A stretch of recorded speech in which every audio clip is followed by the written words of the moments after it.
Hello everybody, hope we're all doing well. Welcome back to more esports talk. Following yesterday's episode about Dellor and his ban from Twitch and the hypocritical bans from Twitch also continuing, guys, we do have updates on that case. Apparently, yes, it was actually him after posting a disturbing twit longer on screen for all of you guys where he did pretty much state he did not want to live like this anymore. It was very disturbing, very worrying for a lot of people out there and fans. Over 500,000 followers on Twitch. Along with that, of course, other social media followings as well, guys. He actually is fine, according to some mods who have now been posting in his chat and letting us all know, reassuring us he will be fine, he will be okay, and he should be back sometime soon. For those of you guys who are not aware about this, he was actually banned indefinitely yesterday from Twitch's platform for self-harm via keyboard. I will play the clip for you guys very shortly, but where the problem does lie is these subjective bans and the way that Twitch enforces their rules. It doesn't seem to be fair to every user out there, which I'm sure you guys are well aware of because we've talked about it several times on this channel and everyone else is talking about it as well. So here's the clip that banned Dellor for self-harm indefinitely from Twitch.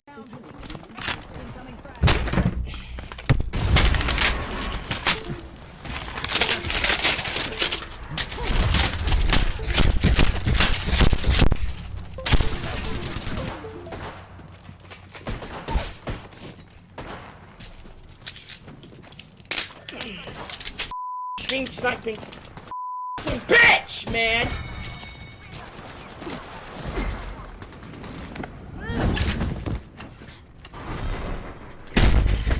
And a quick note as well, this ban is actually indefinite. That does not mean permanent. Twitch can actually lift this ban whenever they do feel necessary for Dellor, and they've banned him several times in the past, which is not really the issue here. The issue, I think the bigger concern as well, is the subjective and hypocritical bans do continue by Twitch, especially just this past weekend at TwitchCon. We had Twitch management talk about how context and intent matters when it comes to banning people. So a very important clip right here.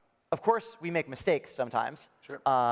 Any team making thousands of decisions a day will make mistakes. But if you leave mistakes out, when we make mistakes, we want to correct them, and we have an appeals process to do that.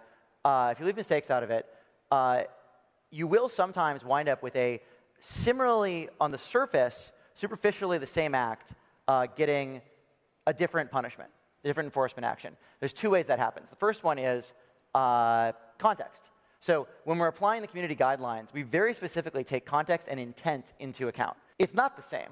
Your intent matters. And I've talked about a lot of bad Twitch bans on this channel. There's a long list of ones to choose from. The most obvious in this case, where Dellor gets banned for self-harm by hitting himself in the head with a keyboard, mostly though hitting his keyboard on his desk. It was very clear he was in a raging moment. Most gamers know what that rage is like. You might hit something, you might break something if you are on the upper scale of those kind of rage moments. But I think we have to make a comparison to that of Alinity, right?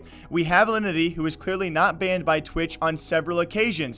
So if intent matters, if intent truly does matter, then okay, did you see Alinity not having the intent to injure her cat when she threw the cat, when she fed the cat alcohol? I think it was vodka at the time, when she deliberately placed stickers on the cat's mouth and nose. If you think she was not intending to harm her cat, okay, that's fine. We'll go with that. If that's how you want to enforce your rule book, then how do you, though, actually watch that Dellor clip and watch this guy clearly in a raging moment break his keyboard and call that an intent to self-harm? He shows you a picture of his face afterwards. Clearly, that's not the way that most people go about harming themselves. And so also it draws the further question out there for anyone on stream who has ever broken something. Is that self-harm? If I slam this table, is that hurting my hand? So is that self-harm? If I kick the wall really quick and I hurt my foot, or if I'm, intending to hurt my foot based off Twitch standards, will I be banned indefinitely?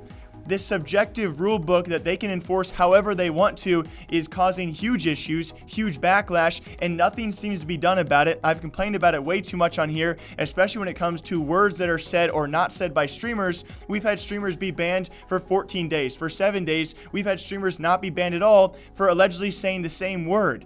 It just can't work like this. And I am in no way calling Dellor an angel. This guy, yes, he's known for breaking keyboards as well. So if context does matter, if intent does matter, where have you warned this guy in the past about breaking things, being possibly self-harm on your platform? But yes, even further than that, this guy's been banned for a lot of things. I understand that side of things. He is no angel in this case, but that's not the question here at hand. The question really is, how can you actually indefinitely ban this guy for self-harm if an intent does matter, and then not ban people like Alinity? It's extremely unfair, it's extremely biased and subjective from Twitch's staff, whoever's overlooking these cases, to ban some people and not ban others, to treat others fairly or maybe unfairly and treat others in a completely different manner. It's weird. I truly hope the best for Dellor's mental health, because it seems these Twitch bans or non-bans are really affecting streamers' livelihoods and their mental health at this point in time. Clearly something is certainly up, and I really do hope the best for Dellor. Fwiz again from YouTube Gaming reached out as well, so I'm sure he will have a platform to go on in the future, and I really do hope the best for him in terms of recovery and getting back to a good mental state around these kind of things. Hopefully it will be corrected. Will it be in the future when it comes to Twitch bans? Most likely not. As always, my name is Jake here, Esports Talk, breaking down gaming and esports news all day long. I'll catch you guys back here sometime soon. Until then, take care of yourselves. I'll see you soon. It's not the same. Your intent matters.